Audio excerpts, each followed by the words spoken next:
Hello दोस्तों, नमस्कार। तो हमारा फिर से आज एक टॉपिक है बीजों का प्रकीर्णन। बीजों का प्रकीर्णन कहते किसे हैं?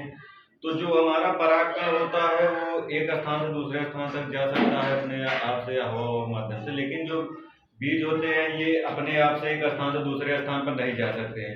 तो इन्हें प्रकीर्णन करने के लिए या कहीं दूसरे स्थान पर जाने के लिए एक साधन की आवश्यकता पड़ती है, जिसे कहते क्या है? बीज प्रकीर्णन। अब बीज प्रकीर्णन की विधि क्या है?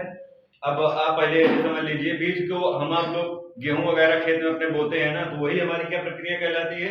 बीज प्रकीर्णन। उसी में हमारा एक वायु द्वारा प्रकीर्णन, वायु द्वारा प्रकीर्णन किन बीजों में होगा? तो ऐसे बीज जो बहुत हल्के होते हैं, जिन्हें हवा के द्वारा उड़ाया जा सके, जो बीज हवा के द्वारा उड़ सके, वही बीज क्या कहलाते हैं? वायु द्वारा प्रकीर्णन। इनका प्रकीर्णन होता है इसमें है सिनामोना, मदार, कपास आदि, ये जो है ये होता है इसमें वायु द्वारा प्रकीर्णन। और दूसरा जल द्वारा प्रकीर्णन। जल द्वारा प्रकीर्णन किसे कहते हैं?